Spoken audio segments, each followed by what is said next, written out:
चलें जी, let's see. नहीं, इससे भी नहीं हुआ था। So let me go back to same. Okay जी, लेट्स स्टार्ट नाउ। मई जून 19 का पेपर हम कर रहे थे, अपना वेरिएंट 42। और कौन था? एक तो लारेब थी उस क्लास में। लारेब याद दिलाइए जब मैं आपको पेपर दिखाऊं कि कौन कौन से क्वेश्चन हम सॉर्ट आउट कर चुके थे और कौन से भी नहीं किए थे। ये देखिए, पहला वाला तो explain what is meant by market failure हम कर चुके हैं। थर्ड वाला, पहला पार्ट मैंने कहा था कि आज मैं आप लोगों को थोड़ा सा करवा दूंगा, ठीक है, प्राइस डिस्क्रिमिनेशन पे, ताकि आपका थोड़ा कॉन्फिडेंस उन पे भी टॉपिक्स पे बढ़ जाए। क्वेश्चन नंबर 4 हमने डिटेल में किया था। लारे प्लीज कंफर्म करो मेरी बात। क्वेश्चन नंबर 4 हमने सॉल्व्ड आंसर मैंने भेजा और ग्रुप में दोबारा भेजा था, आप लोगों को करवाया था सारा। Yes sir. यस। और नंबर 5 हमने डिटेल में डिस्कस कर लिया था, साइक्लिकल एंड स्ट्रक्चरल अनएम्प्लॉयमेंट वाला, पॉलिसीज के हिसाब से। Am I correct there? जी सर।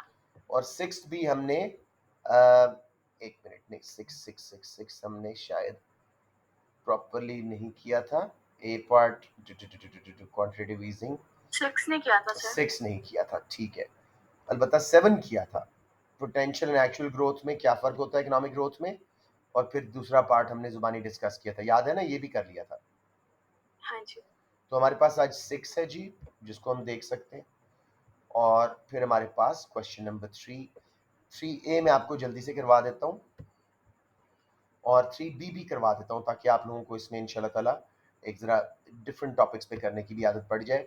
क्वेश्चन क्या कह रहे हैं जी? A recent newspaper article commented on the fact that a pharmaceutical company charged customers in the United States $800 per treatment, whilst it charged customers in Egypt US $80 for the same treatment. Explain why the company might follow this policy and what conditions are necessary to allow the policy to be successful. Simply ये price discrimination पे question है। अगर आप बच्चों को ये बात समझ आ रही है जो मैं कह रहा हूँ यहाँ पे, तो मैं नोट्स के थ्रू करवा दूं या सारा सॉल्व कर दूं, मुझे आप लोग बताएं।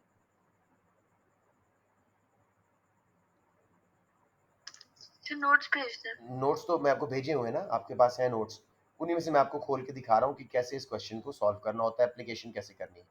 एक बार फिर क्वेश्चन पढ़ लूँ ताकि आपको एंड टाइम पे कंफ्यूजन ना हो कि क्या है। एक न्यूज़पेपर आर्टिकल ने कहा जी कि एक कोई दवाइयों वाली कंपनी है जो अमेरिका में अपने कस्टमर्स को $800 चार्ज करती है, और उसी ट्रीटमेंट के $80 चार्ज करती है इजिप्ट में, 10 गुना प्राइस का फर्क है। तो वाई इज दैट? ठीक है, explain why the company might follow this policy. अब ये पॉलिसी क्या है? Price discrimination. और उसके लिए क्या कंडीशंस होना जरूरी है for firm to successfully do this. ठीक है, तो हम जल्दी से अपने ऑब्जेक्टिव्स के यूनिट पे जाते हैं और इसको अच्छी तरह कर लेते हैं। यूनिट 8 हमारा ऑब्जेक्टिव्स, डिस्क्रिमिनेशन एंड कंटेस्टेबिलिटी। इसमें प्राइस डिस्क्रिमिनेशन के ऊपर जो है वो सारा इसका आंसर बन रहा है। तो let me just go quickly to objectives का वो पार्ट, प्राइस डिस्क्रिमिनेशन वाला। ये जी, सबसे पहले तो आप कहें जी, the company is following price discrimination here. Price discrimination is when a firm charges different prices for the same product or service to consumers with no difference in cost of production. तो आप बताएं, as the data clearly suggests, the pharmaceutical company is charging $880 in US and Egypt for the same treatment. Hence, it is price discrimination. समझ आ गया? Define कर दें, price discrimination is when a firm charges different prices for the same product or service to consumers in different markets या same market with no difference in cost of production. किसी बच्चे को price discrimination की definition में issue आ रहा हो? अब यहाँ पे हम थोड़ा सा बताएंगे। Other than this, there are many ways of price discriminating. It can be due to region, just like this company is doing. In different region is charging different price. This may be due to different price elasticity of demand for the product. E.g., the company may have inelastic demand in home country US due to monopoly status, so higher price, whereas it has elastic demand in another country due to much competition, like in Egypt they are charging lower price. अब यहाँ पे आप ये भी कह सकते हैं कि they may be charging different price in US because US has higher incomes per head and people can afford that treatment at a higher price, whereas in Egypt people cannot afford it. समझ आ रही है बात बेटे? थोड़ा सा मैं customise कैसे कर रहा हूँ. I need some reiteration. सबको क्लियर हो रहा है यहाँ पे? Yes, sir. Okay, let's move on. आप कहें जी, there are other forms of price discrimination as well. For example, by usage, different rates of domestic and commercial users of electricity in Pakistan. By WAPTA is an example for that. By higher fares for by time, higher fares for airlines in season and lower fares in off season. By person, a surge in charging different price to rich and poor. तो यहाँ पे Egyptian company भी rich and poor वाला कर सकती है शायद, या पीडी डिफरेंट है या फिर इनकम्स के हिसाब से वो डिफरेंट प्राइसेस चार्ज कर रहे हैं. तो हमने साथ साथ उसका लिंक कर दिया. अब उसने कहा था कि जी कंडीशंस क्या होनी चाहिए for firm to be able to price discriminate successfully. So आप कहें जी, it is likely to occur when the pharmaceutical firm is a price maker. For example, it's maybe a monopoly or oligopoly, or at least in monopolistic competition. Large pharmaceutical companies are usually oligopoly firms, hence they dominate the market. If it was in a perfect competitive firm market, it was not able to discriminate prices because it would have been a price taker. तो पहली चीज, firm को price maker होना चाहिए, कम से कम monopoly oligopoly या monopolistic competition में होनी चाहिए. ये जो फर्म है फार्मास्यूटिकल वाली लगता है ओलिगोपोलिस्टिक है. सबको समझ आ गया? फिर जी, elasticity of demand should be different in different markets. High in say Egypt and low in US. Markets can be separated through barriers either geographically or by law. जैसे इजिप्ट अमेरिका में बहुत सारा जियोग्राफिकल डिफरेंस है. Egypt से लोग खरीद के सस्ता अमेरिका में नहीं बेच सकते, लॉ भी उनको अलाउ करेगा और ना ही उनके लिए आसान है, डिस्टेंस बहुत है. So if companies successfully being able to price discriminate, let's assume that elasticity in market A, which is Egypt, is high, PED. आपने MC लगाया, MR लगाया, प्राइस फर्म ए की, मार्केट ए में फर्म ने प्राइस इजिप्ट में charge की POA, जबकि America में मैंने उल्टा लेवल कर दिया, POB ऊपर होना चाहिए था, इन इलास्टिक डिमांड की वजह से ज़्यादा प्राइस चार्ज कर रहा है. और इस ग्राफ को एक्सप्लेन कर दें, एक कंक्लूजनरी स्टेटमेंट दे दें आपका, as seen above in the figure. On the right, market A, bracket में लिख दीजिएगा Egypt, where firm may have elastic demand due to probably greater number of substitutes, international market है. And figure on the left shows market B, where firm has inelastic demand due to less substitute, home market है, monopoly अपने घर में. Firm is able to charge more price in market B due to inelastic demand at the profit maximizing output. MC is equal to MR. अब ये benefits and problems हमने नहीं करने, तो हम इसमें concluding statement देंगे कि as discussed above, pharmaceutical company is charging different prices for the same product with same cost of production. They're doing price discrimination. This may be due to different elasticities or different levels of income in Egypt and US. समझ आ गया बच्चों, या एक बार फिर थोड़ी सी बता दो? Sir, आगे समझ. Okay ji, anyone who's having slight problem here? अच्छा, ये question, discuss whether oligopolistic industries always operate against the interests of consumers. ये बेसिकली हमने एफिशिएंसी के चैप्टर में एक क्वेश्चन किया था, discuss if monopolies are always harmful for consumers या बेनिफिशियल फॉर कंज्यूमर्स, जो भी वो एंगल थे, ये उसी का आंसर बनता है. अगर मैंने ये क्लास में नहीं करवाया तो लेट मी नो, मुझे इस बार याद नहीं आ रहा कि ये क्वेश्चन मैं कभी कभी क्लास में करवाता हूँ, कभी कभी पासपोर्ट सेशन में. If I haven't done it in class तो मुझे बताएं, मैं आप लोगों को इसका एक छोटा सा आंसर स्केच अभी बनवा देता हूँ. क्लास में नहीं किया हुआ. नहीं किया हुआ, चलें इसको मैं यहीं पे अभी आंसर स्केच बनवा देता हूँ आप लोगों को. अच्छा जी, इसको तो करते हैं बंद और नया डॉक्यूमेंट खोल लेते हैं. Simply oligopolistic markets are real world monopolistic markets ना. रियल वर्ल्ड में वो 100% मोनोपोली तो एग्जिस्ट करती नहीं है. तो थोड़ा सा इसको यहाँ पे मैं कर रहा हूँ क्वेश्चन को. अब आपको इसका स्केच आपने क्या करना है, L1 के लिए आपने oligopoly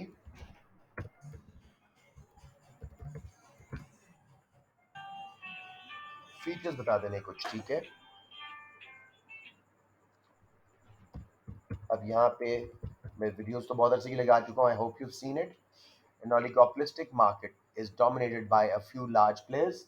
5 to 7, 15 firms are dominating the market with significant market shares, and the rest are small firms. फिर जी, oligopolistic industries have a great deal of interdependence. They, before making decisions, look at what the competitor is going to do before deciding changing in prices and stuff, ठीक है। In oligopoly markets, there is price rigidity. Firms do not change prices once they're settled in the market.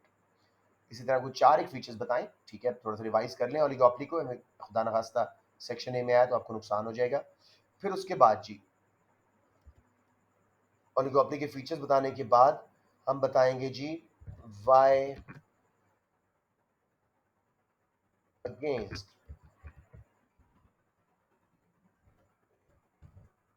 Consumer interest, ठीक है। तो उसमें बताएं जी, मैं bullets में कर देता हूँ। Higher prices charged in case of collusive oligopoly, e.g. Price leadership model भी हो सकता है और कार्टेल भी, ठीक है। e.g. प्राइस लीडरशिप और कार्टेल। अब यहाँ पे आप ग्राफ बना लें तो बहुत अच्छी बात है, लेकिन नहीं भी बनाते तो कम से कम ये बता दें कि price leadership is when one dominant firm charges a price and the rest of the firms follow that, ठीक है।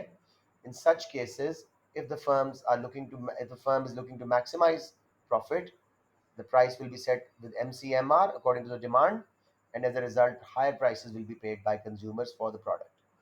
फिर उसके बाद जी, कार्टेल्स क्या होती हैं जी? Group of firms when they get together and form a decision making body which decides prices and output. In case of cartels as well, if they're looking to jointly maximize profit of the industry, they will charge a high price by choosing MCMR output. Both cases में consumers will have to pay a very high price, ठीक है जी। उसके बाद जी, restrict choice। चंद firms हैं, बाकियों को दबा के रखा हुआ है, 5 7 10 फर्म्स डोमिनेट कर रही हैं, तो फर्म्स के कम होने की वजह से जो चॉइस है उतनी वाइड नहीं है। अब यहाँ पे आप जो इकोनॉमिक एफिशिएंसी के चैप्टर में एक ग्राफ बनाते हैं मोनोपोली का,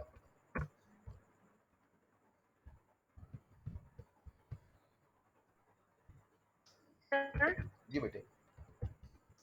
अदन ने क्लास ज्वाइन करनी है। किसने? अदन? अच्छा, शी माइट बी वेटिंग, मैं तो काफी देर से सुना ही नहीं। हाँ, उसको ज्वाइन कर ले, एज शी सेंट रिक्वेस्ट। उसी को एक बार दोबारा करे, मुझे आवाज नहीं आई थी, so she is not in the queue now. Okay, yes, thank you. अच्छा जी, economic efficiency chapter graph of monopoly.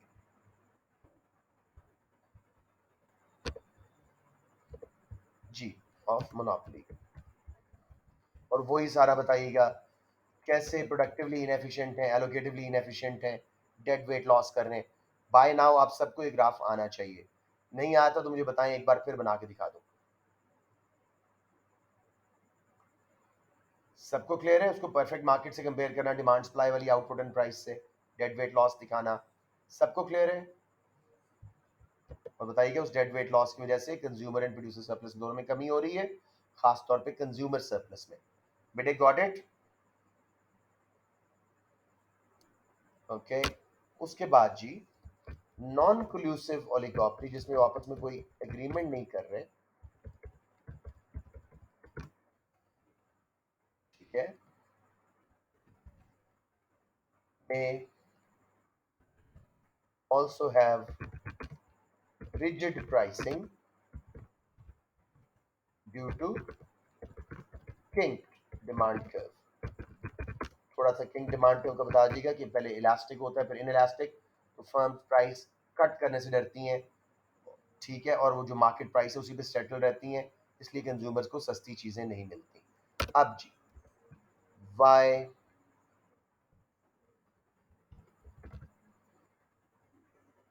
Not against consumer interest.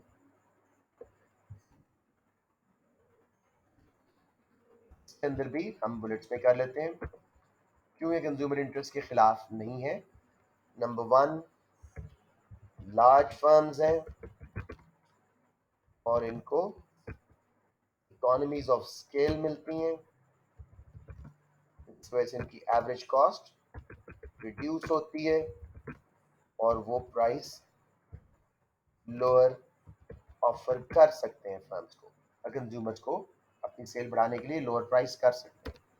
फिर जी कोल्यूसिव मॉडल्स में king demand curve and cartel में may be trying to survive a recession or blocking new firms entry and charging a very low price। अगर recessionary period है, डर रहे हैं तो बहुत लो प्राइस करेंगे, उससे कंज्यूमर को फायदा हो जाएगा, उनका वेलफेयर बढ़ेगी, कंज्यूमर सरप्लस बढ़ेगा। सेकेंडली नई फर्म्स की एंट्री ब्लॉक करना चाह रहे हैं, लिमिट प्राइसिंग कर रहे हैं या प्रेडेटरी प्राइसिंग कर रहे हैं, उस केस में भी कंज्यूमर को कुछ अरसे के लिए बहुत सस्ती चीज़ें मिलेंगी। ठीक है जी। इसके अलावा जी नॉन कोल्यूसिव मॉडल्स में यानी price leadership end game theory, non collusive models में have non-price competition which will increase choice and quality of services। ठीक है, एक तो चॉइस बढ़ेगी, कंपटीशन उसमें डायरेक्टली कर रही हैं फर्म्स, साथ में quality of service, home deliveries वगैरह कंज्यूमर को गेन करने के लिए वो buy one get one free जी of buy one get one free offers etcetera promotion offers लगाएंगे, जिसकी वजह से सब कंज्यूमर को चीज़ सस्ती मिलेगी। राइट जी। अब ये लार्ज फर्म्स हैं तो they invest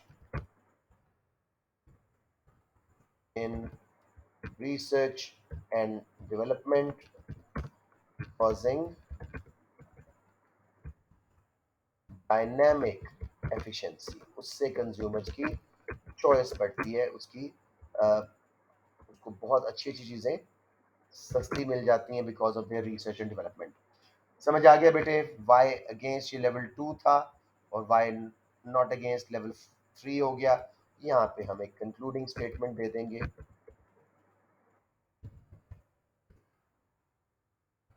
As discussed above, oligopolies may not be as bad as generally assumed, and a positive case can be made for consumers in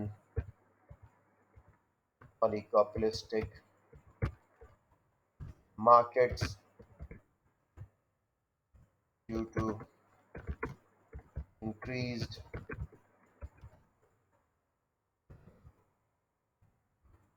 innovation and economies of scale।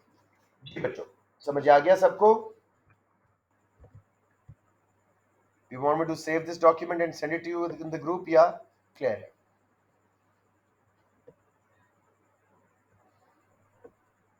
Sir आपने ये monopoly वाली जो graph बताई उसे एक बार फिर explain कर दें। इतनी देर बाद कौन है ये? फिर मैं इंसा इल्सा काफी दिनों से नहीं आई, इसलिए शायद बेटे ये जो आपने इकोनॉमिक एफिशिएंसी के चैप्टर में मोनोपोली वाला ग्राफ बनाया था उसी की मैं बात कर रहा हूँ। ओलिगोपोलीज सर मैं बस आर, वो बना के एक्सप्लेन करना उस ग्राफ। बस डेड वेट लॉस दिखा देना है, प्राइस ज्यादा क्यों होगी परफेक्ट मार्क में जल्दी से बना ही देता हूँ जस्ट इन केस, ताकि आप लोगों का कॉन्फिडेंस दोबारा इसमें बहाल हो जाए।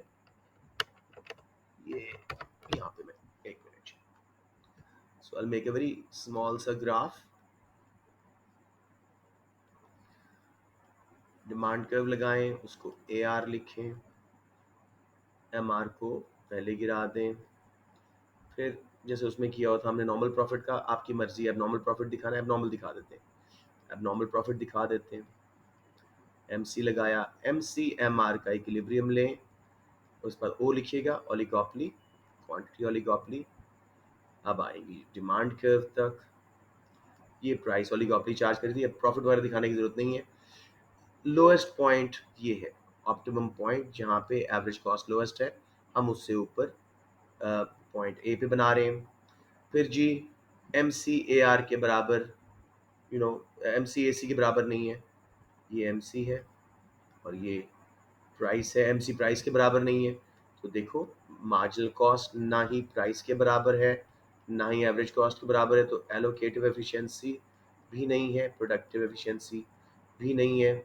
अगर ये परफेक्ट मार्केट होती जहां डिमांड और सप्लाई यानी एमसी के मुताबिक इक्विलिब्रियम कंपटीशन पे हम होते, प्राइस कम होती और आउटपुट ज़्यादा बन रही होती है, दो इलाकों में dead weight loss X and Y का आ गया, so X and Y dead weight loss, समझ आ गया अब इल्सा? एग्जैक्टली वही ग्राफ, जी सर। ठीक है जी, सो दैट इज इट। मुझे बताएं डॉक्यूमेंट सेव करना है या डिस्कार्ड कर दूं? सर लास्ट पेज एक सेकंड दिखा दें। श्योर जी, ये स्टार्ट है जी और ये इसका लास्ट पेज है, ये जस्ट इन केस मैंने फॉल बैक प्लान के तौर पे आप लोगों को करवाया, ठीक है सर जी मेरे बेटे? सर मैं कह रहा था इसको सेंड कर दीजिएगा आप लोग। चलिए मैं सेव करता हूँ, अगर आप लोगों को जरूरत पड़ रही है तो मैं इसको सेव कर देता हूँ, सेव एज। ये कोई बच्चा मुझे पेपर बताएगा, हम ये कर रहे थे मई जून 19 और इसको मैं नोट्स में ही डाल देता हूँ, ठीक है, पेपर मई जून 19, मई जून 19 और क्वेश्चन है 3A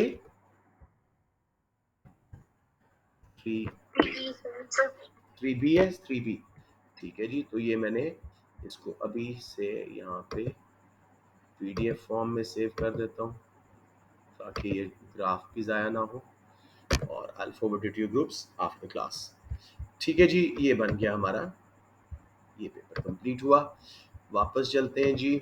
now we done with question number 3, पहला वाला आपको नोट से समझाया, दूसरा वाला आपको अभी करके दिखाया। किसी को इस क्वेश्चन में problem? My suggestion still would be question number 2 करें, एफिशिएंसी का बहुत स्ट्रेट फॉरवर्ड, और क्वेश्चन नंबर 4 इंडिफरेंस कर्व को बहुत अच्छी तरह कर लें, बड़े मैथमेटिकल 100% वाले मार्क्स मिल जाते हैं इसमें, so do not leave these chapters away बिला वजह, do not try to be too experimental, ठीक है बच्चों? अब जी ओके सर। अब हम देखते हैं number 6, US Federal Reserve, the country's central bank, has pursued a policy of quantitative easing for several years. Explain how quantitative easing affects the level of economic activity in a country.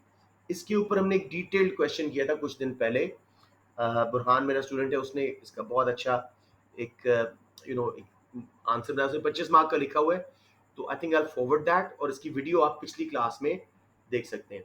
Lareb आप थी उस class में या नहीं, मुझे याद नहीं आ रहा, who was there in that class? Maimuna Azhar was there for sure, Waleed आप थे या फिजा आप? जी सर मैं थी। हाँ, तो वो वाला क्वेश्चन मैं भेज रहा हूँ, जिसको समझना हो क्वेश्चन को पिछली वीडियो देख लें, और उसके क्वेश्चन का जो सोल्यूशन है वो मैं अभी आपको फॉरवर्ड कर देता हूँ ग्रुप्स में। सो बजाय इसके कि हम दोबारा ये करें और ये वीडियो रिडंडेंट हो जाए, सो ये क्वेश्चन 6A है, जस्ट इन केस स्क्रीन नजर नहीं आ रही आप लोगों को उसके ऊपर यूट्यूब वीडियो पे, कल से मैं फिर जूम पे स्विच कर जाऊंगा अगर स्क्रीन नजर नहीं आ रही. Explain how quantitative easing affects the level of economic activity in a country. ये मैं तमाम ग्रुप्स में वो क्वेश्चन भेज देता हूँ. सॉल्व. सेकंड पार्ट देखें जी. Discuss how far an increase in wages and a loss of business confidence might affect the rate of interest. तसल्ली से can you guys think about it. हमने इंटरेस्ट रेट डिटर्मिनेशन के बारे में कौन सी theory पढ़ी है अपने मैक्रो इकोनॉमिक्स में?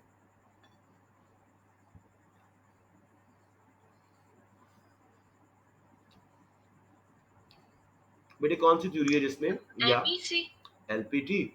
लिक्विड एलपीसी नहीं, एलपीसी तो लिक्विडिटी प्रेफरेंस कर्व है ना. LPT liquidity preference theory by Keynes. ठीक है. तो वो कहते हैं वेजेस बढ़ना और बिजनेस कॉन्फिडेंस का लॉस होना, इससे इंटरेस्ट रेट पे क्या इफेक्ट आएगा. ये एग्जैक्टली आपके नोट्स में आंसर मौजूद है. मैं जल्दी से आपको दिखाता हूं. अब आपको समझ आना चाहिए कि हमें इसको सॉल्व कैसे करना है. ये गया जी. I think I had already open the notes. Haven't I नहीं बंद कर दिया था शायद.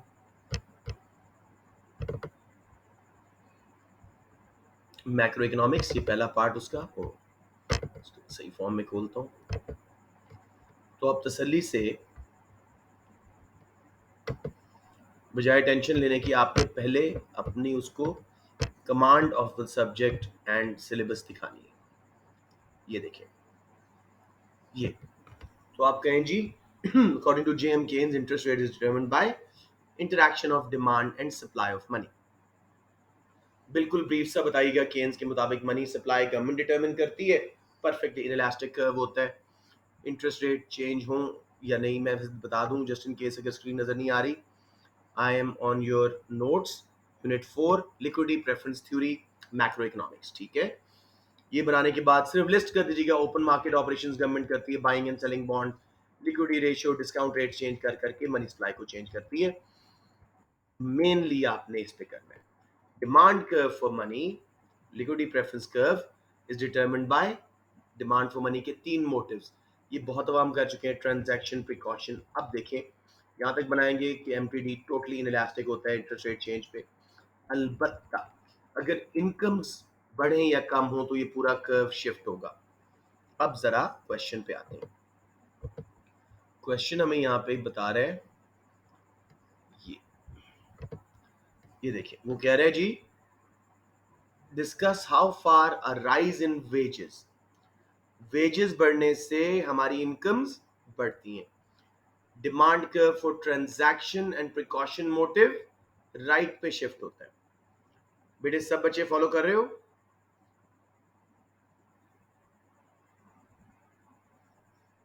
नहीं समझ आया?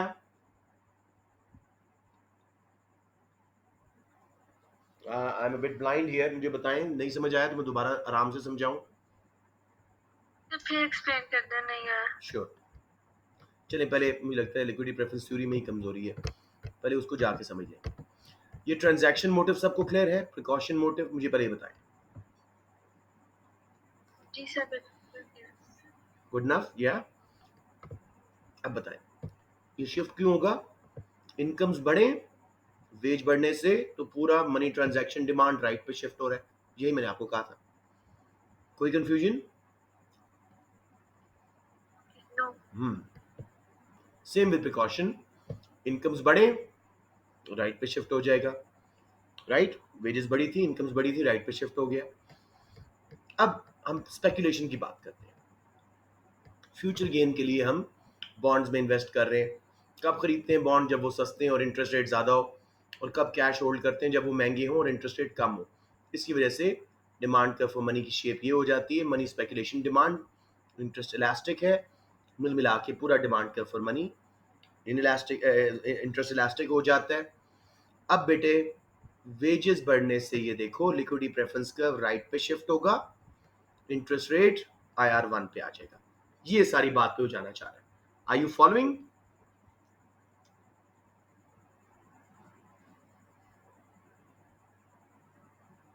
yes or no? Yes sir. okay. secondly future confidence, इसको देखते हैं। लॉस ऑफ बिजनेस कॉन्फिडेंस हो तो फर्म्स इन्वेस्टमेंट पे क्या हालात आते हैं जब उनको फ्यूचर कॉन्फिडेंस नहीं है? इन्वेस्टमेंट फॉल करती है, ठीक है। इन्वेस्टमेंट फॉल होती है तो डिमांड फॉर लोन्स पे क्या असर पड़ता है? कम होता है। सही हो गया। एज अ रिजल्ट उसकी वजह से डिमांड कर्व लेफ्ट पे शिफ्ट होगा। तो अगर नेट इफेक्ट देखेंगे, अगर राइज इन वेजेस ज्यादा था तो उससे राइटवर्ड शिफ्ट हुआ डिमांड कर्व। फ्यूचर कॉन्फिडेंस का लॉस ज्यादा था तो लेफ्ट पे शिफ्ट हुआ। कौन सा इफेक्ट ज्यादा था? That will be the final effect on determining what interest rate is. समझ आ गई बच्चों या नहीं?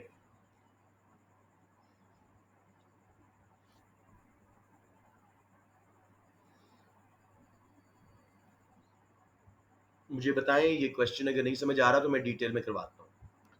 Don't be shy.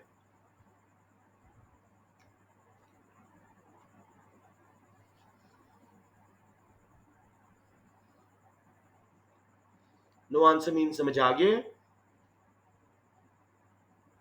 Yes sir, आगे। Good enough. ये थोड़े से ऑड क्वेश्चंस हैं, जस्ट इन केस ऐसा कोई क्वेश्चन आए तो आपके पास थोड़ी सी रेpertoire होनी चाहिए कि हम नोट्स में से कैसे उनको सॉल्व करें। अपने सिलेबस में ये सारा आपका आंसर है। यहां से आप स्टार्ट हुए मनी सप्लाई से, जहां पे आ रहे हैं ना ये लिक्विडिटी प्रेफरेंस थ्योरी।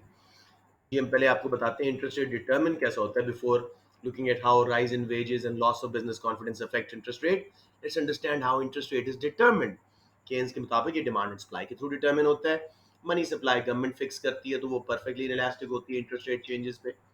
अलबत्ता शिफ्ट होगी through determinants of money supply, open market operations, government selling and buying of bonds. उसी को बोलते हैं क्वांटिटेटिव ईजिंग, जब वो गवर्नमेंट अपने बॉन्ड्स वापस खरीदती है, मनी सप्लाई राइट पे शिफ्ट होती है। लिक्विडिटी रेशियो, डिस्काउंट रेट वगैरह चेंज करके थोड़ा सा ब्रीफली बता के, demand side for money is affected by three motives, ठीक है। ट्रांजैक्शन, जो रोज अपनी शॉपिंग करने होती है, ग्रोसरीज, फ्यूल्स वगैरह की। फर्म्स को भी डेली बेस पे कैश चाहिए अपने रॉ मटेरियल्स वगैरह के लिए, बिल्स के लिए। और गवर्नमेंट ऑफिस को भी अपनी सप्लाईज चाहिए। इसका भी इंटरेस्ट से कोई ताल्लुक नहीं है मनी ट्रांजैक्शन डिमांड का। अलबत्ता इनकम चेंज होने से ये शिफ्ट होता है इन्फ्लेशन और इंटरवल्स ऑफ पे से। इसी तरह प्रिकॉशन ब्रीफली कर दीजिएगा, स्पेकुलेशन ब्रीफली, और फिर इसकी शेप बताइएगा डिमांड का वो मनी।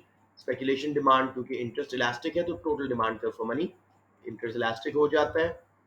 इंटरेस्ट रेट डिटरमिन होता है demand and supply of money के थ्रू। अब जी, लोगों की इनकम्स बढ़ी, वेजेस बढ़ने से liquidity preference curve will shift to the right as people will demand more cash, more for transaction, more for precaution, ठीक है। स्पेकुलेशन के लिए अलबत्ता इट्स अनश्योर कि उनकी इनकम्स बढ़ी हैं तो वो स्पेकुलेट ज्यादा करें या ना करें, तो डिमांड कर्व राइट पे शिफ्ट हो जाएगी। अलबत्ता फ्यूचर कॉन्फिडेंस जब लॉस होता है बिजनेसेस का, उस केस में वो ट्रांजैक्शन प्रिकॉशन के लिए, ट्रांजैक्शन के लिए कम पैसा रखते हैं, प्रिकॉशन के लिए ज्यादा रखते हैं, स्पेकुलेशन के लिए कम, अंदर शिफ्ट होने का चांस है। तो नेट इफेक्ट इसका डिटरमिन करवाएगा कि क्या लिक्विडिटी प्रेफरेंस कर्व बाहर ज्यादा शिफ्ट हुआ था rise in wages and incomes के थ्रू, या अंदर ज्यादा शिफ्ट हुआ था फॉल इन फ्यूचर कॉन्फिडेंस के through. Got it?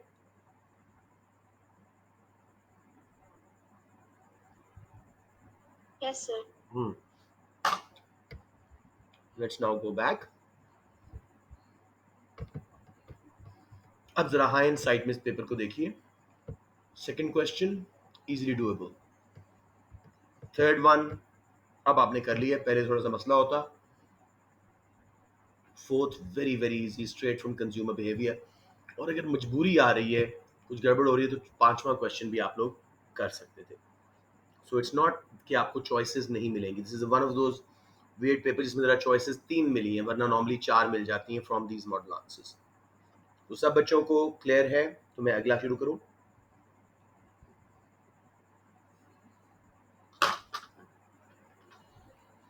Why don't we do section A for the same one? आप करना चाहते हैं सेक्शन ए बच्चों या सेक्शन बी नेक्स्ट करवाऊं? Sir section A. Section A कर लें, चल very good.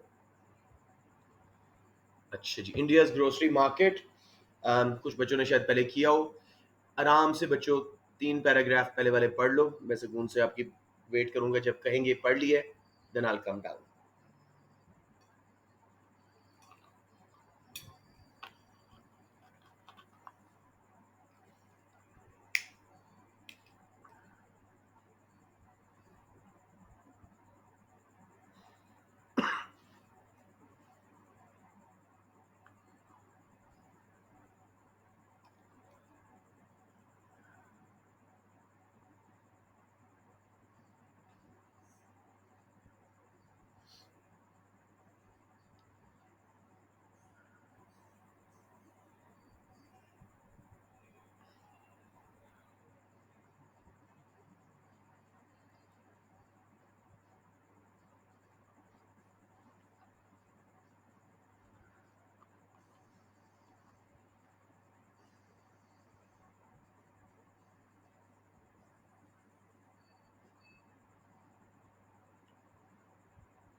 If the screen is not showing in the video, kindly open May June 19 variant 42 summer का और इंडियाज ग्रोसरी मार्केट नाम का सेक्शन है, उसको पढ़ लें, फर्स्ट 3 पैराग्राफ्स.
तो सर पढ़ लिए. गुड. बाकी सबने भी देख लिए बच्चों? जी sir. Okay, let's move on to the last part of it. यहीं पे खत्म हो रहे हैं.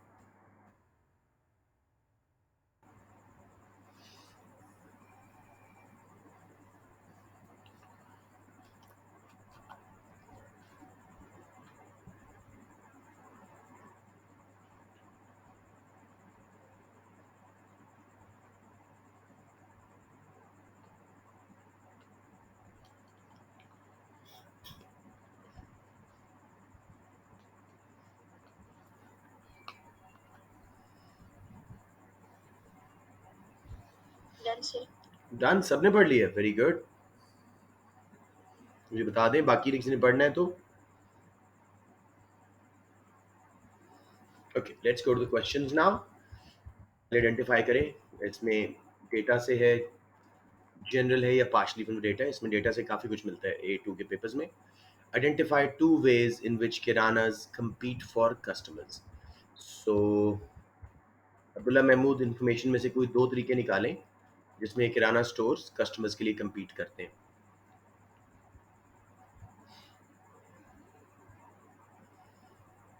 Abdullah, are you there?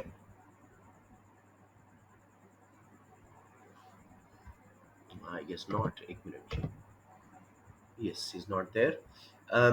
फिजा हसन, बेटे इस डेटा में से देखो कोई 2 तरीके जिससे कस्टमर्स के लिए किराना सक्सेसफुली compete करते हैं.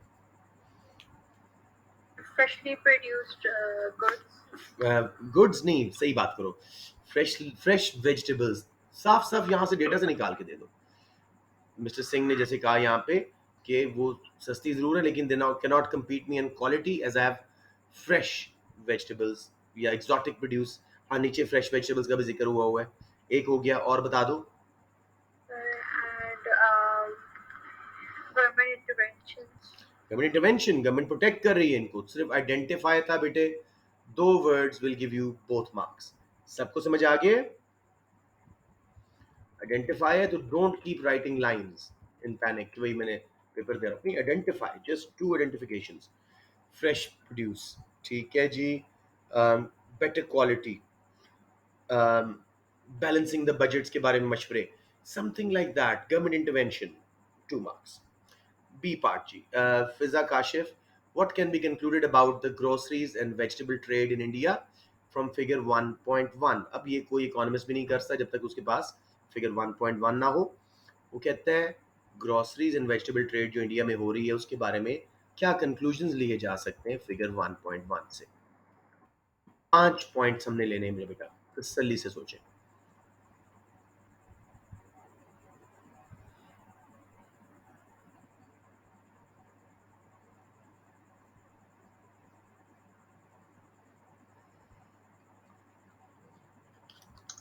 Sir, they mostly sold through stalls. ठीक है, स्टॉल्स एंड किराना किस चीज के लिए? सबके लिए।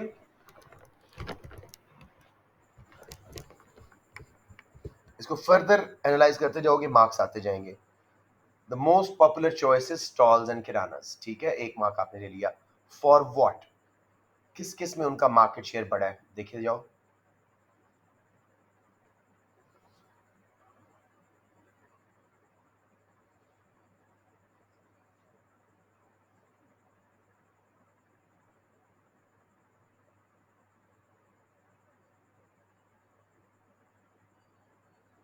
बेटे की देखो, 3 चीजों की की बनी हुई है, किस किस में सबसे ज्यादा कंज्यूमर्स प्रेफर कर रहे हैं स्टॉल्स एंड किरानास को?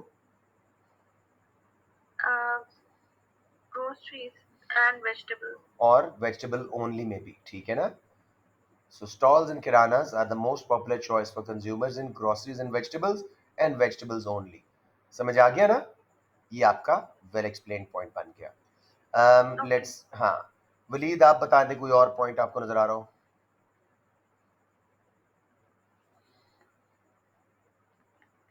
सर ऑनलाइन में सबसे कम है। Online is the least popular for, थोड़ा बता दें। ऑल, हाँ ऑल फॉर्म्स ऑफ शॉपिंग, हाँ ऑल फॉर्म्स ऑफ शॉपिंग, तीनों में सबसे कम है ना उसका। तो all forms of shopping of groceries and vegetables, online grocers are the least popular, ठीक हो गया। अच्छा अब अलग अलग करते हैं। ग्रोसरीज ओनली में फिजा हसन सबसे पॉपुलर कौन है? ग्रोसरीज ओनली में सबसे बड़ा मार्केट शेयर किसका है? Supermarkets, because of may be under one roof solution है तो ज्यादा लोग ग्रोसरीज वहीं से कर रहे हैं, ठीक है। इसी तरह के 1-2 पॉइंट्स और लेने हैं जी, ठीक है। जो stalls and kiranas with home delivery करते हैं वो सेकंड मोस्ट पॉपुलर है ग्रोसरी ओनली में, ठीक है, राइट। इस तरह के 5 पॉइंट्स निकाल के आप स्कोर ले लोगे। किसी बच्चे को यहाँ प्रॉब्लम आ रही हो, बस इसी डेटा से खेलते जाना है, सेंसिबली एनालाइज करना है। नो क्वेश्चंस जी? Okay, let's go to Ilsa. Part C. Use economic analysis to suggest the market structure in which kiranas operate.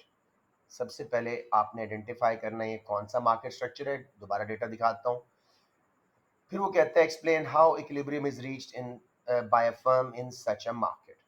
तो आपने कोई 3-4 फीचर्स निकालने हैं और अपने मार्केट स्ट्रक्चर जो आपको लग रहा है उससे इनको स्टॉल्स एंड किरानास को आइडेंटिफाई करना है। जी मेरे बेटा, सबसे पहले देखो ये आपको किस तरह का मार्केट स्ट्रक्चर ले रहा है, लग रहा है number of firms, type of products के हिसाब से देखो। 4 मार्केट स्ट्रक्चर्स आप लोगों ने पढ़े हैं, perfect competition, monopoly, monopolistic competition, oligopoly. ये कौन सा लग रहा है आपको बेटे?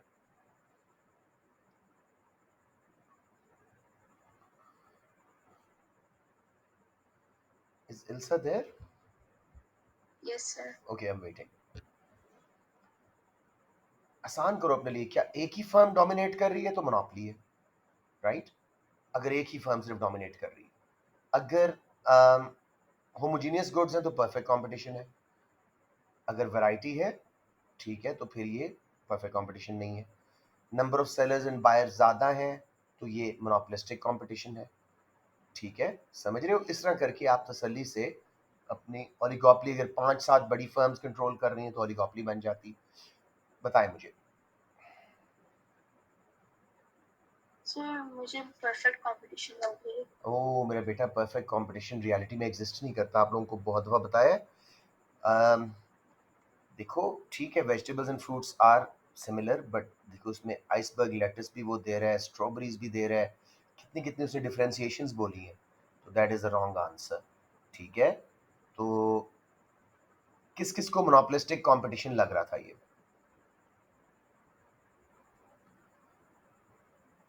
किसी को नहीं लगा ये मोनोपोलिस्टिक? वलीद आपको लगा था? सर मुझे भी। आपको भी? Good enough. तो this is monopolistic competition. Large number of firms हैं, एक मार्क मिल गया।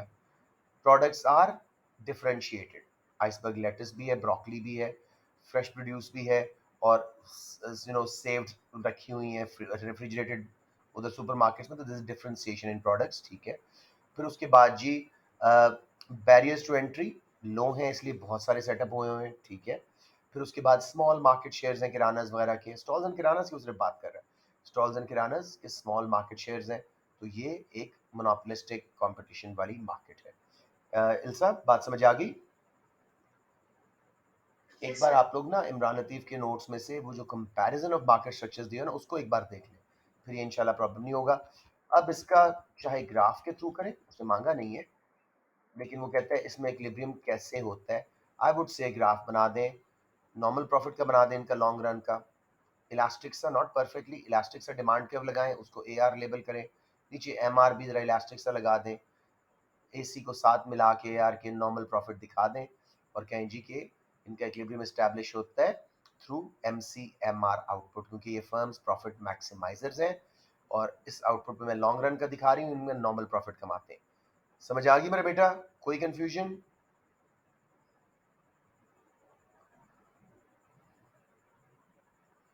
सबको क्लियर है? I hope so. अब हम क्वेश्चन को डिवाइड करते हैं। किसी से मैंने बिल्कुल बात ना की हो, let me just quickly see. सबसे हो रही है, ठीक है। अदन से बात नहीं की। अदन बेटे, लास्ट क्वेश्चन देखो। अब ये क्वेश्चन जो है, आप डेटा से भी हेल्प ले सकते हो कि कहाँ कहाँ वो फॉल्ट है उनकी। Discuss how it might be possible for super markets in India to compete with stalls and kiranas. Up to 4 marks. Why and how successfully they can come, क्या करें कि वो अच्छी तरह compete कर सकें। 4 मार्क्स, ठीक है। फिर 4 मार्क्स आएंगे क्यों compete नहीं कर पाएंगे, देगा मैक्सिमम आपको 6, 3 साइड से, या 4 एक साइड से मैक्सिमम दे सकता है। 1 मार्क कंक्लूजन का होगा। So have you understood the mark scheme then, कि सुपरमार्केट्स क्या करें कि सक्सेसफुली compete कर सके, क्या क्या उनमें वीकनेसेस हैं, ये देखो।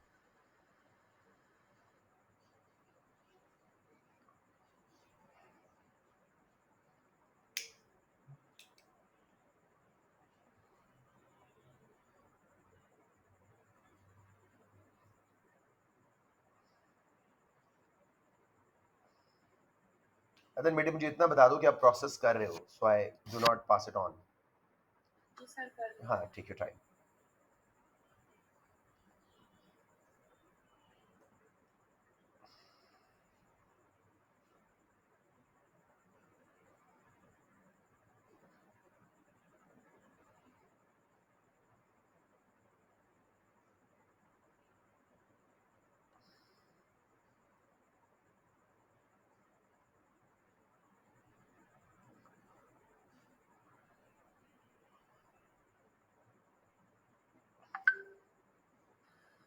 सर ये एक ये तरीका हो सकता है कि if they match quality.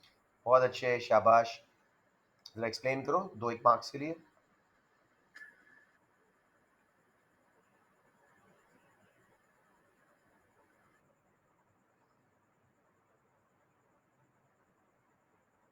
if they produce fresh vegetables and groceries so they can compete with। बिल्कुल सही है, शाबाश। Just like Amar Singh said कि वो मेरे से क्वालिटी मैच नहीं करते, तो they need to extend their exotic produce stock such as broccoli, iceberg lettuce, and it should be fresh as well। शाबाश। चीपर उसने कहा ये है, क्यों चीपर है? इस पे हमें बहुत स्कोर मिल सकता है। लार्ज फर्म्स को क्या मिलता है जिसकी वजह से वो चीपर होती हैं?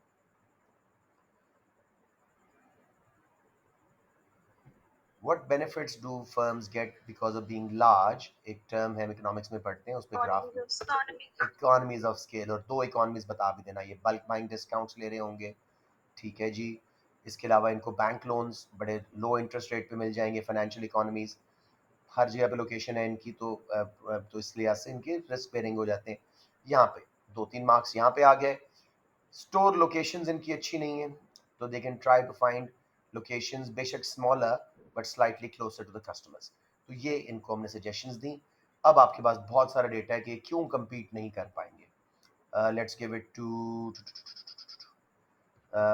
फिजा फिजा हसन। बेटे क्यों सक्सेसफुली compete नहीं कर पाएंगे, डेटा क्या कह रहा है, क्यों रुकावट है?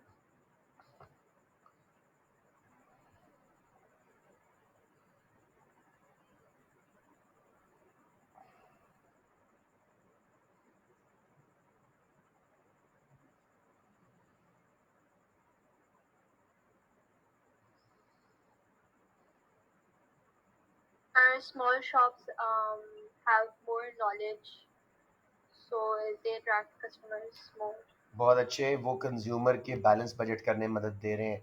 उनकी कल्चरल एम्बेडमेंट बहुत है, लैंग्वेजेस की वेरिएशन, कल्चर्स की वेरिएशन को अकोमोडेट कर रहे हैं। उनकी फैमिली हिस्ट्री आ रही है, सारी बातें आप उठा उठा के अपने वर्ड्स में लिखते जाओ। प्राइम लोकेशन सारी उनके पास है, ठीक है। गवर्नमेंट इंटरवेंशन है, जिससे लार्ज फर्म्स को सेटअप करने में मसला हो रहा है मुकाबले में। समझ आगे बात? ये करने के बाद कंक्लूजन मैं तो दूंगा जी कि किरानाज वगैरह अभी for a long time dominate करेंगे, लेकिन आहिस्ता आहिस्ता जैसे अमेरिका इंडिया रिच हो रहा है, उनकी इनकम्स बढ़ रही हैं और पीपल विल प्रेफर कन्वीनियंस, और वो एक ही वन स्टोर शॉपिंग, जिसका ऑलरेडी हमारे पास एविडेंस आ रहा है, ग्रोसरीज ओनली लोग वहीं से ज़्यादा ले रहे हैं, तो Aahista Aahista might change, but at the moment for many years small firms like kiranas will you know dominate. समझ आ गया बच्चों?